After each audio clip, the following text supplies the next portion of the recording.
Eccomi, Salve, ciao Edu, mi vedete o no? vedo Fabio.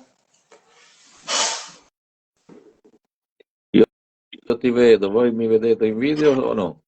Io purtroppo non so, ma io non ti vedo. Chiedo a quelli che sono collegati se riescono a vederti. Adesso mi pare che sì. Aspetta. Vediamo un po' qual è il problema. Ecco, Sembra che la... vedo, Ah, ecco, ecco, vedo- ecco, ecco. adesso sì. Ho la camera al Bene. contrario, non so perché. Ok. Allora, cerco solo de ver. Boa noite a todos. Nós já temos aqui agora 21 ainda. É, obrigado, Fábio, por aceitar o convite do Círculo Emília-Romanha para participar dessa live. Pergunto para as pessoas que estão nos assistindo se conseguem nos ver bem, nos escutar bem. Se puderem escrever aqui para a gente já dá o início para essa conversa, que a gente vai ter essa oportunidade de saber um pouco mais a respeito do que vem sendo tratado no parlamento italiano. Ok, Gisele já respondeu que está nos ouvindo bem, está nos vendo bem. Devita também. Vamos iniciar. Novamente, boa noite a todos. Sou Eduardo Morelli, sou presidente do Círculo Emília-Romanha de São Paulo e essa noite nós temos aí a oportunidade de falar com o deputado Fábio Porta, que é parlamentar italiano, eleito pela circunscrição da América Meridional, justo, Fábio?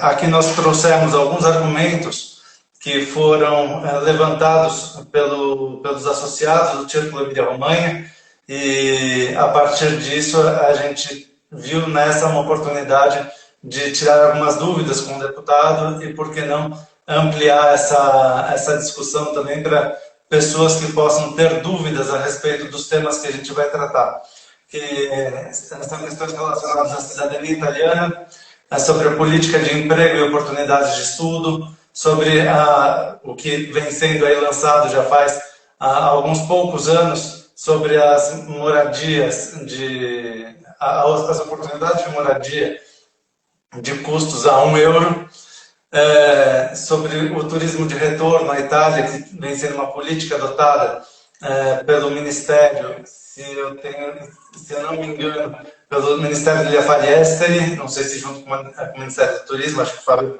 vai poder aí responder isso, mas entrar um pouco mais a fundo a respeito do que vem a ser isso e das oportunidades que os cidadãos italianos, ou mesmo os descendentes de italianos que vivem fora da Itália, podem ter essa oportunidade de voltar a visitar as próprias raízes. E aqui fica aberto também, caso alguém tenha algum tipo de pergunta para ser feita, a gente vai vendo aí dentro do tempo que a gente tem disponível para poder fazer as perguntas para o deputado.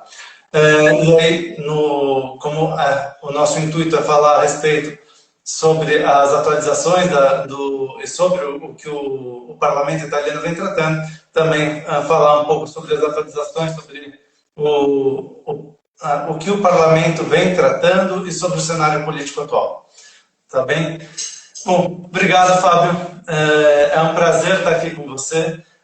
Agradeço aí a participação dos nossos associados e também de seguidores aqui do Instagram do Círculo Emília-Romanha, que tem interesse em relação aos temas relacionados à Itália, no sentido geral, embora nós sejamos uma associação regional. Eu dou a primeira palavra para você, antes de começar as perguntas, e aí a gente já começa a tirar algumas dúvidas, e se alguém tiver novamente alguma dúvida também que queira acrescentar, fica à vontade.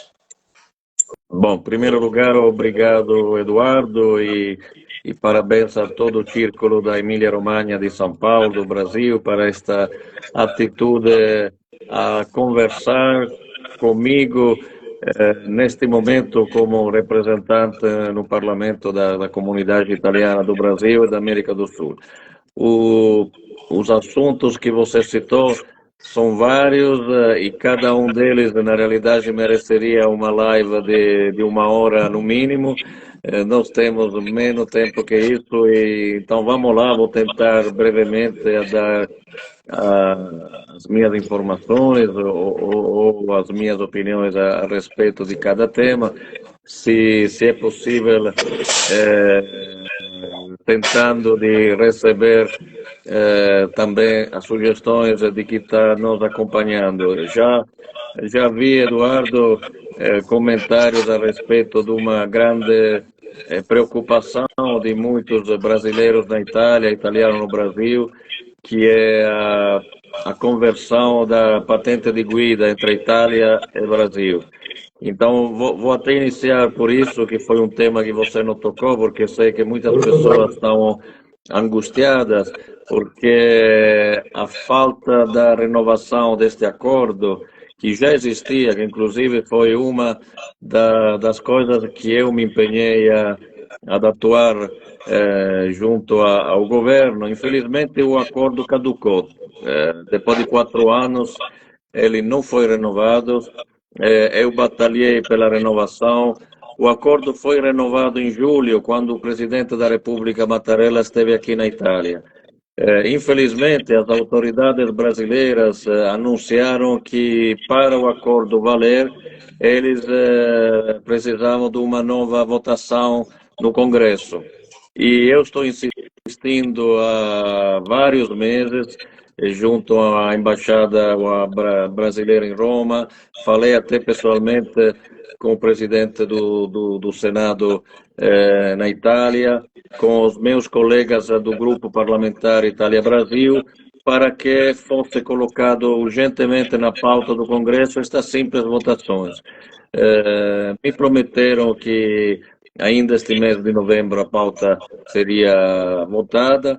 Infelizmente isso não aconteceu. Então quero dizer para o que nos acompanha que lamentavelmente não está dependendo nem de mim, nem do parlamento ou do governo italiano, mas neste momento estamos pendurados, não, para usar uma expressão simples, às decisões do Congresso brasileiro. Então, se vocês têm como, eu faço pessoalmente, parlamentarmente, mas se você tem como solicitar deputados de qualquer partido político para que o Congresso, a Câmara dos Deputados do Brasil, possa colocar na pauta a aprovação da renovação do acordo Itália-Brasil em matéria de carteira nacional de habilitação. Com esta votação, nós temos a possibilidade, em poucas semanas, de viabilizar este acordo, que está sendo muito importante para pessoas, principalmente que trabalham na Itália e que precisam desta carteira de motorista aprovada, mesmo que seja brasileira, aprovada também pelo governo italiano. Tá ótimo, obrigado. Vamos entrar agora na questão da cidadania, aproveitando que você falou a respeito da visita do presidente Mattarella ao Brasil. Nós tivemos recentemente algumas visitas importantes do ponto de vista político em solo brasileiro.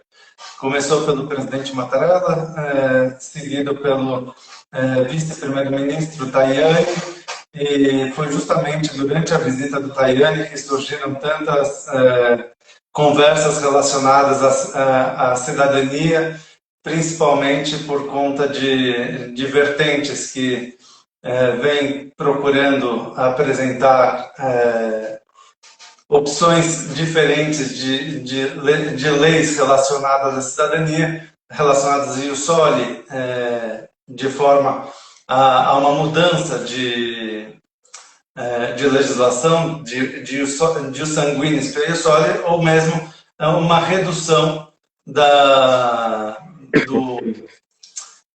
que o ius sanguinis, de como o ius sanguinis funciona hoje, dando a possibilidade de que a gente possa, como descendentes de italianos, também passar a cidadania para os nossos filhos, para os nossos netos, sempre tendo em vista de que nós falamos a respeito de uma herança de sangue e não uma herança de solo. Então, se você puder falar um pouquinho para a gente a respeito desses projetos de lei e como é que essa situação se encontra hoje dentro do parlamento, eu acho que isso daí tiraria um pouco as dúvidas. Novamente, como esse é um assunto também que a gente vê um tanto como polêmico, eu acredito que também venham a ter perguntas aí relacionadas a isso. Sim, é um assunto polêmico, delicado, porque estamos falando de cidadania, então não é uma coisa que se pode tratar de forma superficial. Eu coloquei no meu perfil Facebook, Eduardo, para que quisesse assistir, um resumo de uma minha intervenção a semana passada em Roma, quando foi apresentado o relatório sobre os italianos no mundo pela Fundação Migrantes da Conferência dos Bispos Italianos. E lá vocês podem escutar a minha posição. É uma posição que basicamente é a favor do ius sanguinis e também do ius scholae, ou seja, nós temos valorizar de uma forma inteligente a presença italiana no exterior, mesmo de quarta, quinta geração, e ao mesmo tempo temos que incluir na comunidade italiana os jovens que chegaram de fora da Itália e que merecem também o título de cidadãos italianos. E falei muito claramente isto porque a Itália está necessitando de novos cidadãos. Somos um país em recessão demográfica, somos um país que precisa de incluir, não de excluir. Infelizmente, desde que o último governo foi empossado, foram propostas para partidos que pertencem a este governo, Fratelli d'Italia com o senador Menia, depois o partido do ministro do Exterior Tajani, que você citou, que foi na Itália, propostas para limitar, reduzir a transmissão da cidadania. Eu entendo que existe uma exigência de fortalecer os laços do ítalo brasileiro, do ítalo descendente, com a cultura, com a língua italiana, com os nossos valores. Entendo também que o passaporte não pode ser banalizado a simples instrumento de viagem, ou, pior ainda, não pode ser banalizado através de agências que estão vendendo, entre aspas, a cidadania como fosse um produto. Então, entendo a preocupação do ministro Tajani, entendo as preocupações de que quer intervir neste caso.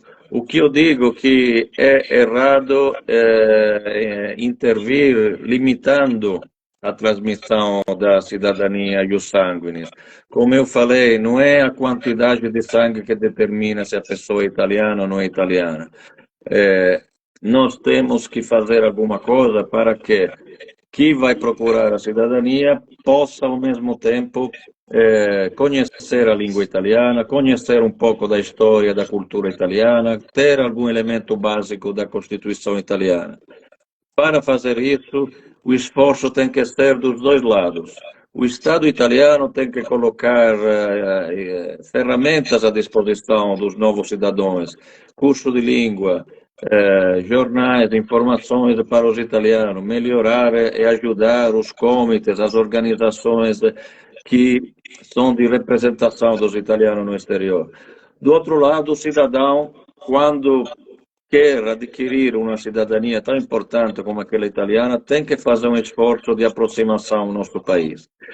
As duas leis apresentadas pelos partidos de direita que estão apoiando o governo são duas leis que basicamente querem limitar esta transmissão de cidadania. A Lei Menia, limitando-la à terceira geração.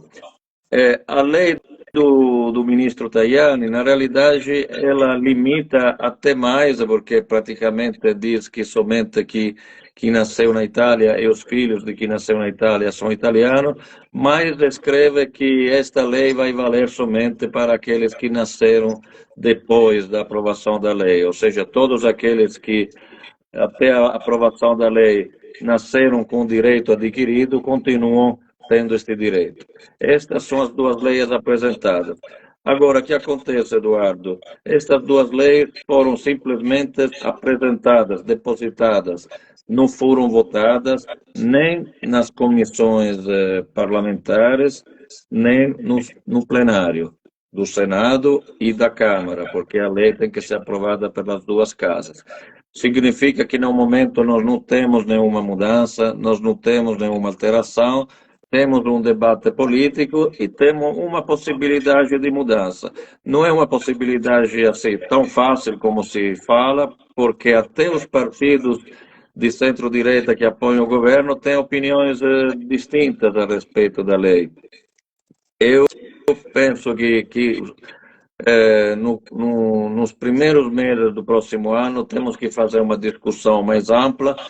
Tem coisas que têm que ser, inclusive, resolvidas. Falo do direito das mulheres de transmitir a cidadania, mesmo aqueles que nasceram antes de 1948, que hoje é possível, mas somente por sentença judiciária, não pela lei italiana. Temos que oferecer a possibilidade de voltar a ser italiano para pessoas que nasceram na Itália, mas se naturalizaram brasileiros, australianos, americanos por questões de trabalho, que não conseguem voltar à própria cidadania original. E talvez podemos introduzir algum elemento que fortaleça e priorize os laços de que realmente quer ser italiano, porque quer estudar, quer viajar, quer conhecer a Itália ou até trabalhar. E nesse sentido, eu termino, eu apresentei também uma segunda lei, que não é uma lei que muda a cidadania, que ficaria igual, mas que facilita, através de um visto de 5 anos na Itália, a presença na Itália de tantas pessoas que têm origem italiana, sangue italiano, mas ainda não têm passaporte, para trabalhar ou estudar na Itália, justamente para facilitar através do trabalho. Eu sei que regiões como a da Emília-Romanha têm projetos, têm um trabalho para atrair talentos, não? Ou seja, para atrair jovens também do Brasil, da Argentina, do Uruguai, da Venezuela, e nós temos que trabalhar muito nesta linha. Depois a pessoa, uma vez que está na Itália, pode facilmente também adquirir a cidadania italiana. Um tema complexo, vamos continuar ficando atentos às discussões, mas sem pânico, porque às vezes o boato, o pânico acaba somente favorecendo aquele escritório de advocacia, aquelas agências que às vezes utiliza o medo, a preocupação para ter mais clientes. A cidadania não é um produto de mercado, é uma coisa séria, vamos discuti-la seriamente como merece. Quando você disse, vou sair só um pouquinho do tema da cidadania, mas a gente volta para ele, que acabei ficando aguçado por conta do que você disse de o governo italiano criar meios de se relacionar com os italianos que vivem no exterior, seja com incentivo para que tenha acesso à língua, ao estudo da língua italiana, entre outros. É um tema que eu já cheguei a levar em algumas ocasiões também dentro da Assembleia Legislativa, dentro da consulta da Emília-Romanha do Mundo, que faz parte da Assembleia Legislativa da região da Emília-Romanha, que não é algo que pertence à região, mas é algo mais amplo que pertence ao âmbito, acredito que parlamentar. Aí qualquer coisa, se não for do parlamento, mas for do governo, aí você me diz que quem é que tem alçada de decisão sobre uma mudança em relação a isso. Porque a gente ouve muito a respeito da questão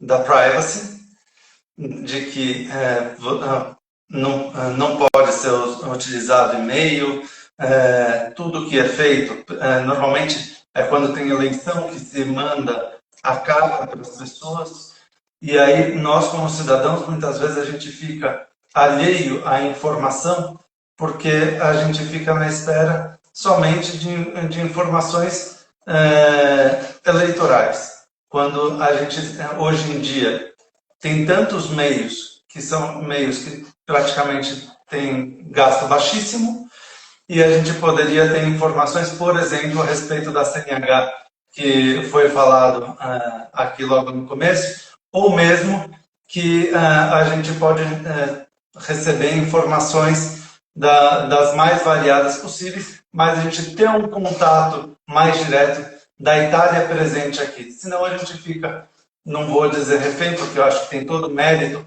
possível, todas as redes que divulgam informações a respeito da Itália, e aí a gente acaba seguindo pelas redes sociais, tudo, mas a gente não tem um contato direto que informe para a gente informações importantes, por exemplo, de como tirar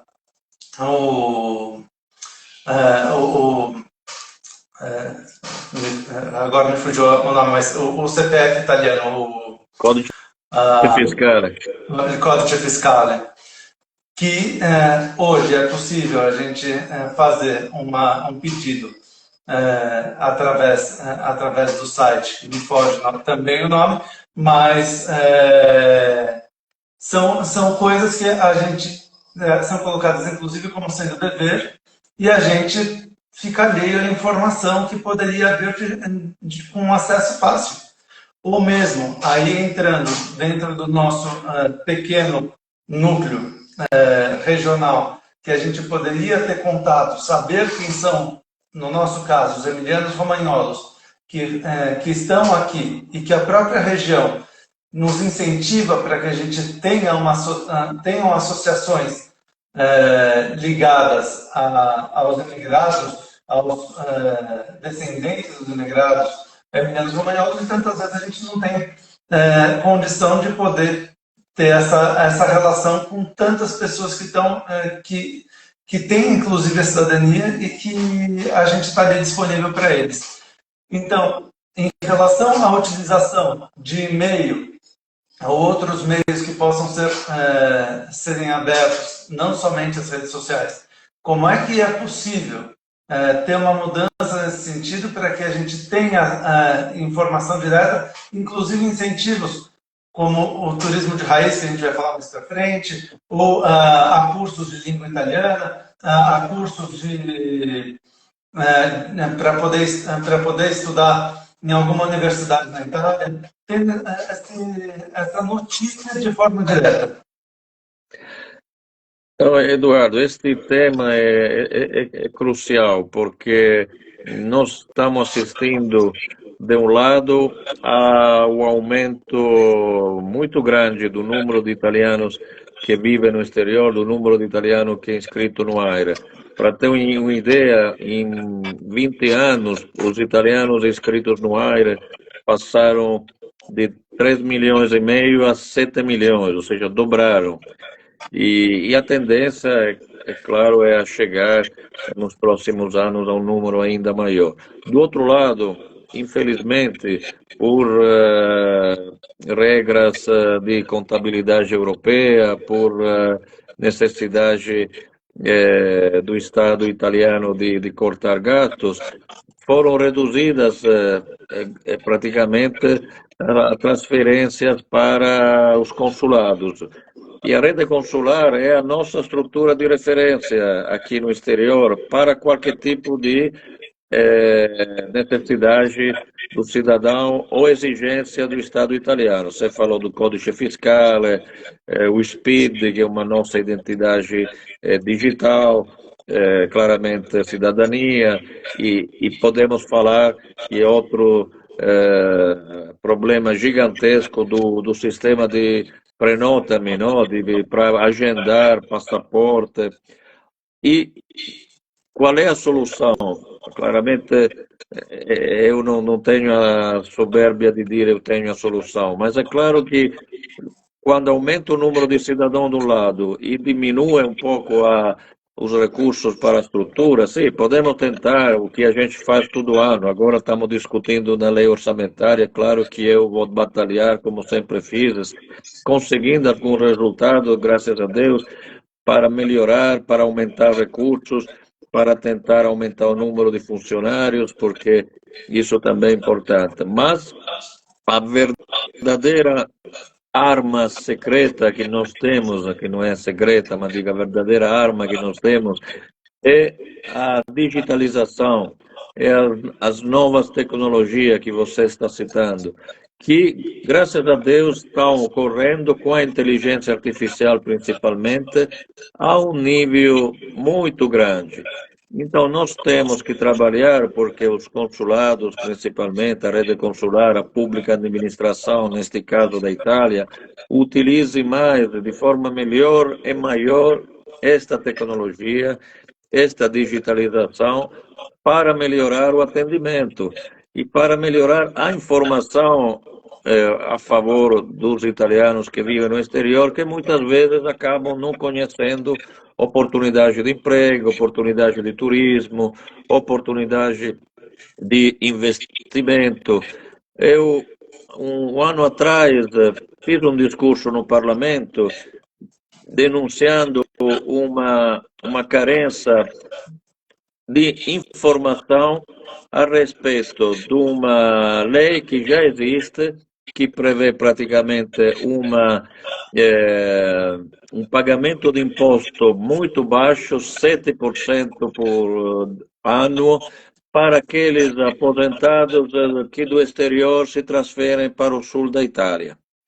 É uma coisa muito interessante que outros países, Portugal, Irlanda, Grécia, fizeram. Muitos aposentados que eu contatei fora da Itália, inclusive no Brasil, não conheciam esta medida e até na Itália era desconhecida para muitas pessoas. Então eu questionei o governo, dizer, vocês fazem uma medida para incentivar a transferência de pessoas, neste caso idosos, mas podemos também depois falar de medida como aquela que eu apresentei para jovens. Estas medidas não simplesmente têm que ser aprovadas, mas têm que ser divulgadas, porque se alguém não conhece uma determinada oportunidade, como é que vai buscá-la, como é que vai conseguir-la? Isto vale um pouco para todas as coisas que você falou, e nós temos que trabalhar em forma de network.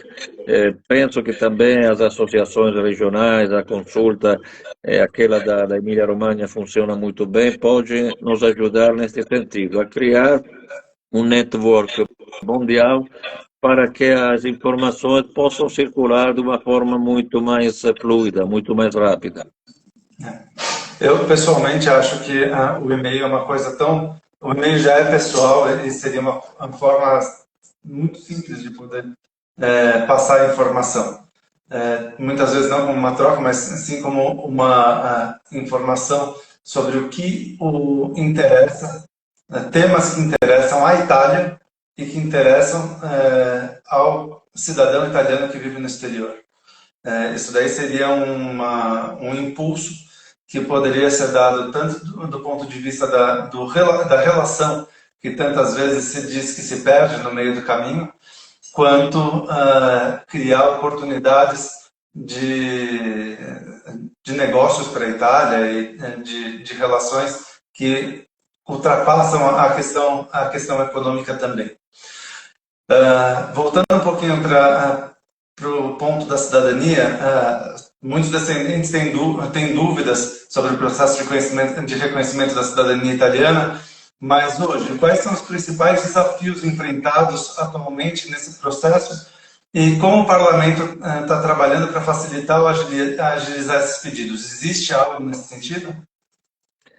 Olha, agilizar os pedidos, a única maneira é fortalecer a rede consular, com mais funcionários, mais recursos, e até hoje a única medida concreta que foi aprovada no Parlamento é de minha autoria, que é a transferência para os consulados do 30% do que é arrecadado pela cidadania. Este valor, estamos falando de vários milhões de euros, ajuda muitos consulados a contratar pessoas para um tempo breve, mas são as pessoas que depois colocam no sistema toda a documentação que é necessária para a cidadania. Nós temos que continuar neste sentido. Claramente, esta é uma medida, não é a única. Nos últimos 2 anos foram feitos vários concursos para aumentar o quadro de funcionário do Ministério do Exterior. Apesar da dificuldade de recursos, os consulados estão tentando fazer o máximo. Tem consulados como o de Porto Alegre, de São Paulo, que, se você vê os números de cidadania de passaporte, estão fazendo recorde, ou seja, estão fazendo o máximo possível.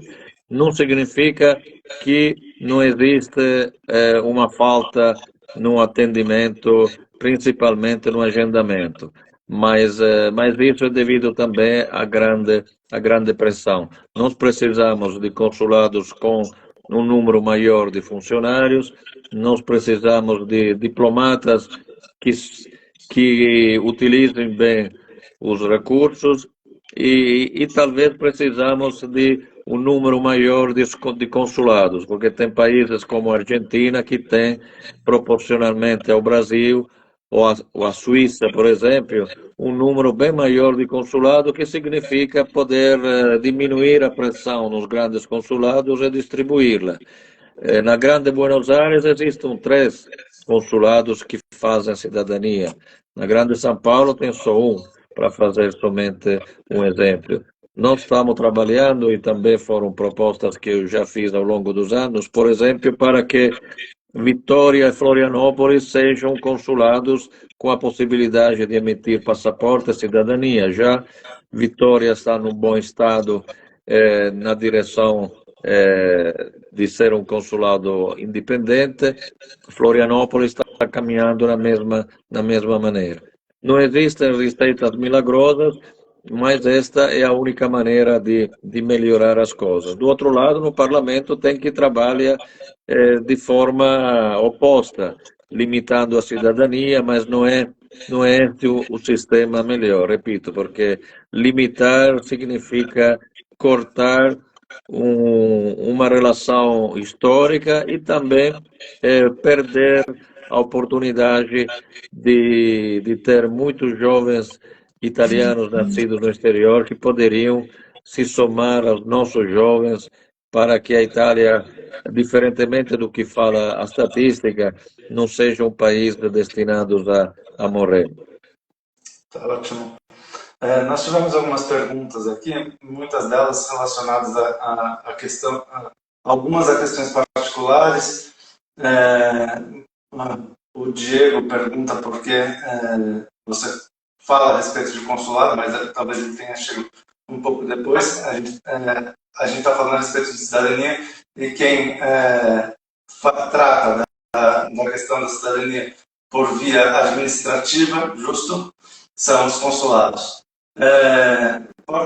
Sobre a quem tem cidadania já reconhecida e reside fora da Itália, tem algum tipo de novidade quanto a direitos e deveres do cidadão italiano que vive no exterior?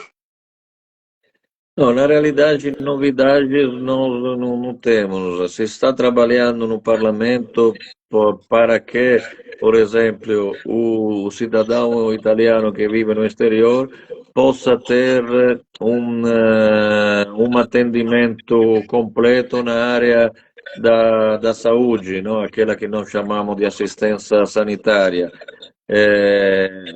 Esta lei, que foi apresentada para alguns colegas na Câmara dos Deputados, prevê, por exemplo, que com uma contribuição econômica proporcional à renda, ao tipo de idade da pessoa, se possa ter acesso a todos os benefícios do sistema de saúde, que no momento é somente liberado para as emergências, não para outras situações.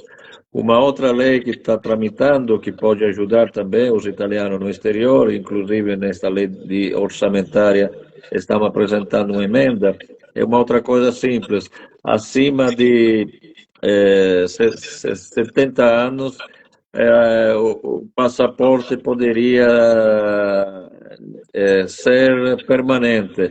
Atualmente, o passaporte, você sabe, depois de 10 anos vence, você tem que pagar mais uma vez, enfim.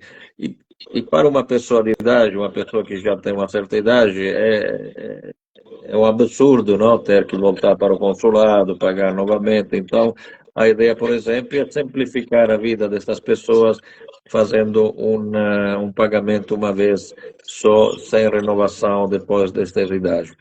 E estamos tramitando outras propostas de lei. Uma coisa que eu acho muito importante, que talvez finalmente nesta legislatura, neste meu mandato, a minha lei que leva nas escolas italianas o estudo da imigração poderia ser aprovada, porque já está sendo votada na Comissão Educação. É muito importante porque se os italianos não conhecem ou deixam de conhecer a presença italiana no mundo, é difícil que depois o parlamento, as instituições valorizem estas comunidades. Então, nós temos que começar a transferir para a nossa juventude o conhecimento, por exemplo, do que foi feito ou está sendo feito pelos italianos no exterior.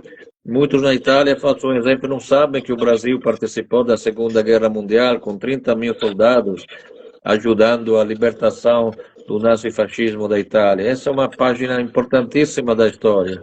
Ou talvez não sabem, como eu falo neste discurso que coloquei no Facebook, que a partir daquela intervenção na Segunda Guerra Mundial foi proibido falar italiano. Entidades italianas foram fechadas, algumas foram obrigadas a mudar de nome, como Palestra Itália. Tudo isso ajuda também a entender muitas coisas, não? Como a pergunta que muitos fazem, por que no Brasil se fala pouco italiano nos descendentes?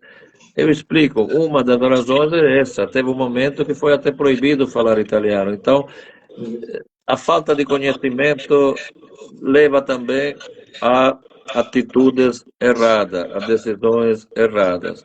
Então é importante também que a história dos pracinhas, dos italianos no exterior, da grande presença italiana no Brasil, seja parte da educação também nas escolas italianas. Tá ótimo, obrigado. Porta, só a Tereza deve ter entrado agora. Tereza, essa live ela vai ficar gravada, mas já foi falado a respeito da questão da CNH e da patente, que parece ser algo realmente muito esperado aí pelos italianos que vivem aqui. E o deputado já disse que agora a dependência está sendo da Câmara dos Deputados do Brasil, e a gente tentar fazer pressão para quem se tivermos conhecimento como deputados para que essa lei possa ser assinada também da parte brasileira. Indo para outros argumentos aí que a gente começou, que a gente apontou, agora falando um pouquinho sobre política de emprego e oportunidades de estudo. Como você mesmo chegou a dizer, de que já é bastante sabido a respeito da baixa natalidade na Itália e de que hoje a Itália vem procurando cada vez mais buscar profissionais de determinadas áreas no exterior para poder responder a uma demanda interna que não tem conseguido terem profissionais em algumas áreas, em alguns setores de atuação. Fala um pouquinho para a gente a respeito de, pensando nos jovens italo-descendentes que desejam estudar ou que desejam trabalhar na Itália, quais são as oportunidades mais interessantes que podem ter hoje? Bom, é um tema muito importante. Eu fiz vários eventos, organizei no parlamento principalmente na área da cooperação entre universidades, porque é muito importante favorecer em todas as maneiras a possibilidade de estudantes brasileiros, principalmente, claramente, que já têm cidadania italiana, para as instituições universitárias italianas, que são ótimas de primeiro nível e que podem caminhar ao mundo do trabalho, o mundo do trabalho na Itália, que em algumas áreas está necessitando de mão de obra qualificada do exterior. O setor talvez mais emblemático é a área da saúde. Nós estamos necessitando de pessoal de enfermagem, médicos do Brasil, várias regiões, várias associações estão conveniadas com organizações que estão recrutando essas pessoas, que inclusive pode entrar na Itália sem cidadania, porque se trata de áreas com grande necessidade de empregabilidade. E até outras áreas, não? A questão da carteira, por que é importante a carteira de habilitação e o acordo? Porque tem muitos motoristas de caminhões, motoristas de ônibus, que precisam que podem trabalhar na Itália, porque tem muitas empresas públicas ou privadas que precisam deles. Por isso, por exemplo, é importante esta conversão da patente de guida. Agora, neste sentido, nós temos, do lado, divulgar mais as oportunidades. Este é um desafio. A gente estava falando. Segundo, nós temos que simplificar alguma burocracia. Por exemplo, a equivalência de título de estudo. Eu sou formado em uma determinada matéria, quero me especializar na Itália, ou quero trabalhar naquele setor na Itália. Muitas vezes a equivalência, não? Ou seja, a aprovação pelas instituições brasileiras do título brasileiro não é fácil. Nós temos que agilizá-lo, porque tem outros países da União Europeia que são mais rápidos, mais eficientes neste sentido.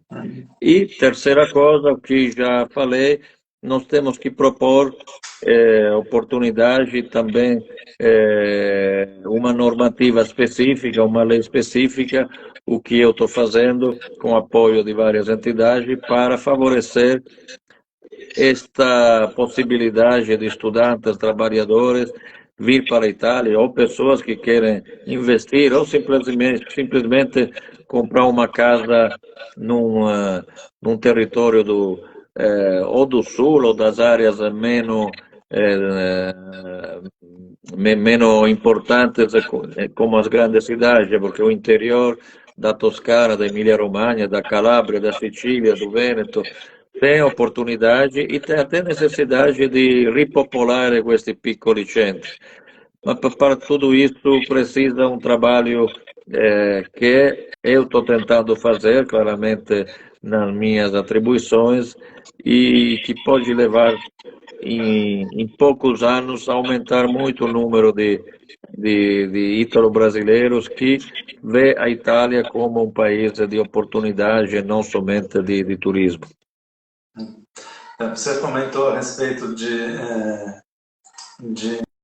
motoristas de ônibus, me fez lembrar de que alguns meses atrás eu recebi de uma empresa de recrutamento um pedido, caso nós conhecêssemos algum motorista que tivesse cidadania italiana e tivesse interesse em uma vaga, que eles teriam interesse em conversar com essa pessoa. E há alguns anos atrás, uns 2 anos atrás, nós fizemos um evento junto com a Arder, que faz parte da região da Emília-Romanha, também a respeito desse tema de empregabilidade e como um incentivo para que pessoas de determinadas áreas, na área de tecnologia, também não só para empregos mais simples, mas para empregos que tenham a necessidade de uma maior qualificação, de que eles também estariam em busca desse tipo de profissional. E recentemente eu soube que tanto Bolonha quanto Milão, na área de enfermagem, andou contratando um número expressivo de enfermeiros do exterior. O mercado de trabalho italiano ele possui uma área, um setor específico, em que o estrangeiro, especialmente o ítalo brasileiro, poderia fazer uma inserção dentro do teu olhar pelo conhecimento que você tem do Brasil? Eu falei de vários segmentos, falei da área da saúde, falei dos motoristas, falei também de pessoal da área mecânica, da área de engenharia. Então, todas as qualificações específicas, e o Brasil, em geral, tem um bom sistema de ensino, são bem-vindas. Existem organizações que faz esse tipo de recrutamento. A diferença é entre algumas profissões, como por exemplo o pessoal de enfermagem, que não precisa, por exemplo, de cidadania, e outras onde a cidadania dizemos assim, uma vantagem, porque permite de entrar no mercado do trabalho italiano sem passar pelas cotas, que são um determinado número de trabalhadores para cada segmento, que vem definido de ano em ano pelo governo. Então, um pouco mais demorado o processo. Mas se alguém tem interesse, principalmente pessoal de enfermagem, muitos me procuraram através de algumas associações da comunidade italiana. Eu estou orientando este tipo de currículo, porque depois precisa ver, no caso específico, o número de horas de estudo, de aprendizagem, enfim, não é automático também, mas é uma área onde tem muito espaço e muito interesse. Maravilha. Voltando aqui às perguntas das pessoas, que a parte da patente está sendo sempre muito chamada. Não sei o nome da pessoa, mas está aqui como web terapia. Ela faz uma observação de que, sobre a patente de Guida, o Congresso Brasileiro deve ratificar a assinatura do acordo nesta semana. O que será necessário depois disso para fazer valer o acordo Brasil-Itália? Olha, quando o parlamento aprova, o que me informaram no Ministério do Transporte, o Ministério do Transporte deve receber, italiano, deve receber uma comunicação oficial pelo Ministério do Exterior da Itália, e no máximo 30 ou 60 dias o acordo vai valer. Então, seria o procedimento. Eu espero que não tenha outro tipo de surpresa, de impedimento, e que realmente tudo corra como for. Se for votado agora, quem sabe que até o fim do ano conseguimos já colocar tudo para valer. Depois nós tivemos o Diego, que coloca: se me permite, organize uma cooperativa e envolva os ítalo-descendentes. Vai conseguir repopular o interior da Itália. Seria um sonho. Já tem muitos lugares do interior da Itália. Eu vi até alguém que escreveu, tem uma cidadezinha da Calábria que foi repopulada por venezuelano, ítalo-venezuelano. Eu encontrei muitos destes ítalo-descendentes da Argentina, da Calábria, do Brasil e em vários lugares da Itália. Penso que é uma estrada interessante, porque a qualidade de vida nesses lugares é boa. Hoje se pode também trabalhar muitas coisas, se pode trabalhar também ficando numa cidade pequena, tem muito trabalho de remoto, muito nomadismo digital, pessoas que ficam longe da grande cidade. Então, esta é uma oportunidade que a Itália deveria explorar mais. Ok. Vou aproveitar aqui um comentário do Adriano Rossi, para que ele fala a respeito da questão de trabalho, mas ele entra também na questão de moradia e a gente já passa para o próximo tópico. Estou na Itália há 3 anos, estou morando em Bolonha e não estou conseguindo alugar imóvel por falta de contrato de trabalho independente, de trabalho indeterminado, e vi aqui um pouco de preconceito por ser italo-brasileiro. Aí depois vem a Gisele faz um comentário em cima dele, uma cidadezinha na Calábria totalmente populada por venezuelanos.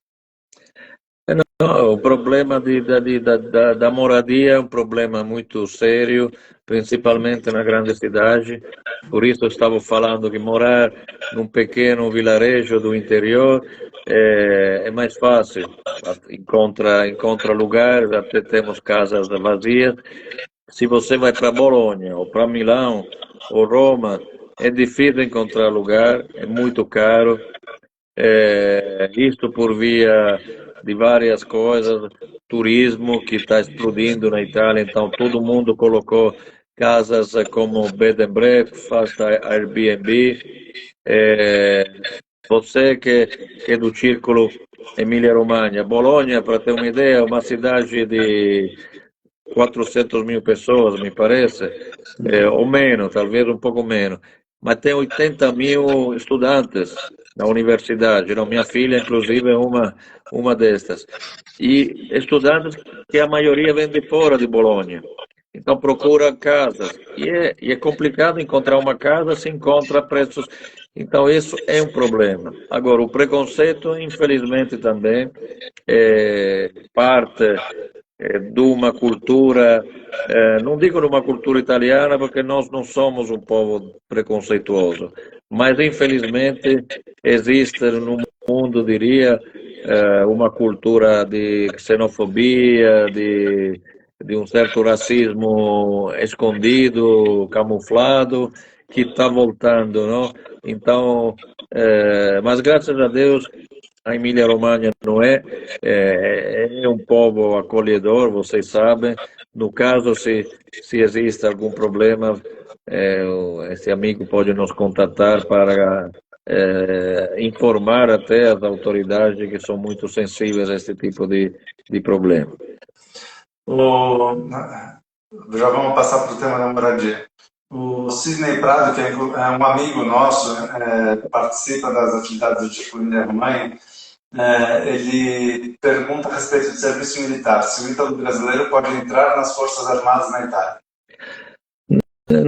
Não somente pode entrar na Força Armada Militar, mas pode também fazer um serviço civil voluntário remunerado, nacional ou internacional. Ou seja, o ítalo-brasileiro, considerando per ítalo-brasileiro o brasileiro com cidadania italiana, tem os direitos. O serviço militar na Itália não é mais obrigatório, então é um serviço voluntário, claramente remunerado, então se pode fazer demanda com toda a documentação necessária.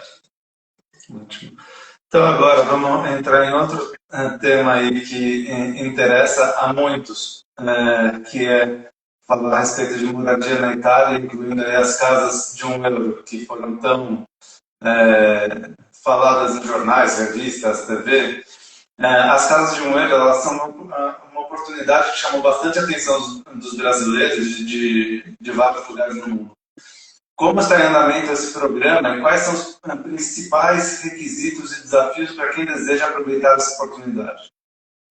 Bom, a questão da casa a €1 é muito articulada, ou seja, não existe uma lei comum, até porque é um projeto normalmente municipal. Então, cada município determina as regras. Se tornou famoso no mundo como casa a €1 porque o conceito qual é? Você adquire através de um contrato, normalmente junto à prefeitura ou comune, um imóvel. Estamos falando normalmente de pequenos vilarejos, não de grandes cidades. Estamos falando de imóveis antigos, na maioria dos casos que necessitam de uma reforma, ou seja, você pode comprar o título de proprietário por poucos euros, até por €1, mas depois tem não somente a necessidade, mas em muitos casos a obrigação de reformar aquele imóvel, e uma reforma pode custar entre 30 mil euros ou mais, não, ou menos, mas mais ou menos estamos nestes valores. Então, na realidade, assim, €1 se transforma em vários milhares de euros. Mas, dependendo da intenção da pessoa, pode ser uma oportunidade, porque mesmo com 15, 20 ou 30 mil reais, 30 mil euros, você tem uma casa que pode valer muito mais num lugar onde tem uma qualidade de vida. Você pode também morar nessa cidade, começar um empreendimento turístico, comercial. Então, teve muitas pessoas do exterior que optaram para isso. O meu conselho, sugestão é de se informar bem, de pesquisar bem, de conhecer, se é possível, antes de iniciar um tipo de negociação deste sentido, de conhecer pessoalmente os lugares, porque é a única maneira de poder depois fazer um investimento sério. Sem dúvida, sem dúvida. E há outros incentivos para a aquisição de moradia para italo-descendentes que queiram residir na Itália? Quais são as regiões que têm se mostrado mais receptivas para os novos moradores? Existe alguma informação nesse sentido? Informação, incentivos tem principalmente em algumas regiões do sul com relação a incentivo de tipo fiscal, não, como falei antes, do centro-sul. Em geral, existe uma tendência mesmo no norte da Itália, dos pequenos municípios, a favorecer, dizemos assim, o investimento imobiliário de que vem do exterior, mas não existe um incentivo assim específico para estrangeiro ou para italiano que vive no exterior. Uma coisa que nós estamos também vendo no parlamento é a eliminação para o italiano que vive no exterior do imposto, que é uma coisa muito importante, sobre a habitação, a moradia, para favorecer justamente e incentivar este tipo de investimento, porque quem vive no exterior não deveria assim, ter este imposto como maneira de aumentar a possibilidade de evitar o abandono, não? Principalmente nos centros antigos de pequenas cidades destes lugares. Uhum. Muito bom. Daqui a pouco eu tenho que eu tenho outro compromisso, mas vamos lá, vamos tentar responder a todos. A gente já entra para o fechamento. Vamos lá. O turismo de retorno é um tema querido por muitos italo-descendentes. Como a Itália tem trabalhado para promover essa forma de turismo e qual é o papel do governo e do parlamento em facilitar essas viagens de reencontro com os países? Bom, o turismo de retorno, no começo da nossa live, eu vi alguém que escreveu, eu estou falando há 10 anos de turismo de retorno, eu posso dizer que estou falando há 20 anos de turismo de retorno, ou seja, não é uma novidade. A novidade é que este ano o governo italiano decidiu dedicar ao turismo de retorno, chamado Turismo delle Radici, uma iniziativa especial, um ano especial. E eu concordo que se trata de uma grande oportunidade, favorecer a viagem dos italo-descendentes nos lugares onde nasceram ou de onde emigraram os próprios antepassados. É um turismo, não é um turismo de massa, é um turismo que vai nos lugares emocionalmente importantes, é um turismo que pode favorecer também a vitalização econômica destas áreas, Agora, qual é o problema? O problema é que, na minha opinião, Eduardo, o governo teve uma grande intuição, mas não fez o suficiente para movimentar, principalmente aqui no exterior, no Brasil, na Argentina, na Austrália, a organização de grupos que podem ir para a Itália através de oportunidades econômicas sérias em termos de vantagem nas passagens, vantagem na organização da viagem. Se concentrou mais em organizar esse turismo na coordenação dentro da Itália, ajudando algum pequeno comune, pequeno município com algum recurso para organizar algum evento, mas era necessário, eu penso que o projeto vai continuar, então esta minha crítica é construtiva, é necessário organizar mais as coisas dos dois lados, porque me parece que muitas pessoas aqui no Brasil, no exterior, ficaram escutando, não, grandes projetos, mas depois perguntavam, sim, mas concretamente, o que faço eu para, existe alguma... Então, existe ainda um espaço a ser preenchido. Me parece que outro problema é um pouco de falta de coordenação entre Ministério do Exterior, Ministério do Turismo, Ente Nacional do Turismo, ENIT, regiões, municípios, ou seja, este é um pouco um defeito da Itália, não? Cada um vai por si e se perde um pouquinho do foco do projeto. Então, é uma grande ideia, mas tem que ser concretizada. Algumas coisas estão sendo feitas a nível de alguns municípios, algumas empresas estão apostando nisso, mas são coisas pontuais. Falta um pouquinho de concreteza, como falou a Gisele, talvez tem muito fumo e pouco arroz. Eu escrevi isso num documento que foi aprovado na Comissão Exterior. O pessoal do Ministério da IETRE ficou bravo comigo porque eu critiquei algumas coisas, mas como eu falei para vocês, precisa criticar para melhorar, não é para destruir. Se tem uma boa ideia, vamos ver como podemos fazer para render-la mais concreta. Claro. Inclusive, eu cheguei a ver a notícia e depois teve uma influenciadora que fez que também divulgou, e depois eu fui ver os comentários, o que teve de pessoa falando a mesma coisa a respeito de um desconto que viria dado nas passagens aéreas, não vou falar por qual companhia, e não dizia como obter esse desconto. E aí é que vem a pergunta que se engancha também com essa questão aí do desconto. Para quem deseja visitar a região dos antepassados, quais são os incentivos e programas especiais que podem auxiliar no planejamento dessa viagem? Então, na realidade, existe uma plataforma, se chama Italea, que é aquela que foi proposta e organizada pelo Ministério do Exterior.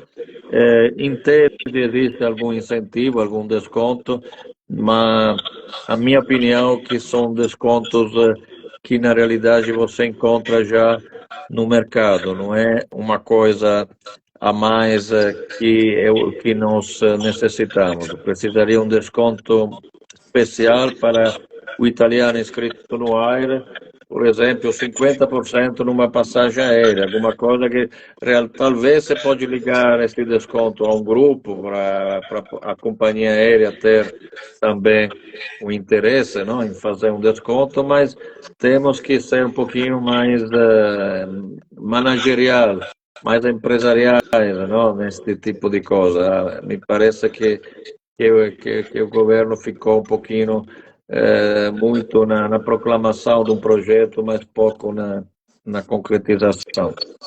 Maravilha. Se tiver mais 5 minutos, eu faço uma última pergunta. Tá bom, vamos lá. Ok. Para nós italianos e para descendentes residentes na América do Sul, como o senhor avalia a situação política atual da Itália e quais são os principais desafios para o parlamento, que o parlamento está enfrentando no momento? Bom, a Itália, em forma geral, está enfrentando um momento difícil, porque é o mundo que está numa fase difícil. A guerra na Ucrânia, a guerra no Oriente Médio, são duas guerras a poucos quilômetros da Itália. Então existe uma grande preocupação. Com relação ao governo italiano, a minha preocupação é principalmente ligada ao fato que, a partir desta lei orçamentária, não vejo uma atenção, interesse muito forte com relação à nossa comunidade no exterior, e esta é uma coisa que me decepciona bastante.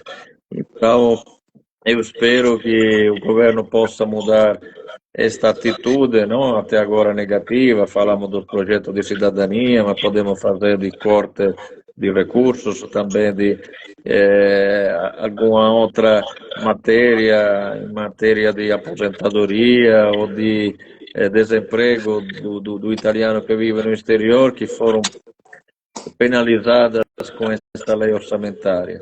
A esperança é que as coisas possam ser modificadas e nós estamos trabalhando para que o governo mude de rumo. Sei que nos próximos dias a primeira-ministra Meloni estará no Rio de Janeiro por causa do G20.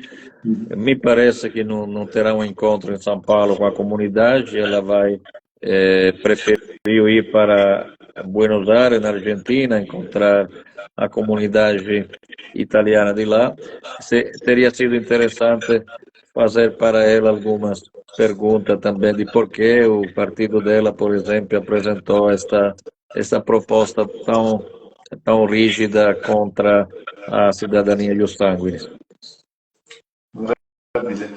Bom, não consigo ler, acho que é Júlia, não estou conseguindo ler o nome da pessoa que está perguntando a respeito se a live vai ficar gravada. Vai ficar gravada, não posso garantir se ela fica já disponível a partir de amanhã, que a gente deve fazer algum tipo de ajuste para ficar melhor enquadrado dentro da nossa página no Instagram. Quero aqui agradecer aí o tempo disponibilizado pelo deputado Fábio Porta. Agradeço aí a participação de todos que puderam estar acompanhando, assistindo, fazendo perguntas aqui junto com a gente. E em breve acho que a gente vai ter mais oportunidade de falar com o deputado e também de trazer outros argumentos com outras pessoas que possam ser temas de interesse tanto dos nossos associados do Círculo Emília-Romanha quanto dos seguidores das nossas páginas do Instagram, Facebook, LinkedIn, etc. Parabéns, eu vi que tinha pessoas que acompanharam o Iachini da Venezuela, o Hélio Vergna da Holanda, o Fábio Giancastro da Argentina, realmente pessoas do mundo inteiro. Então, parabéns. Espero que o português, o meu portunhol, o meu portuliano, não tenha sido claro para todo mundo. Ótimo, obrigado novamente. Grazie a tutti, arrivederci, grazie per averci seguito, grazie Eduardo. Ciao. A presto, ciao ciao.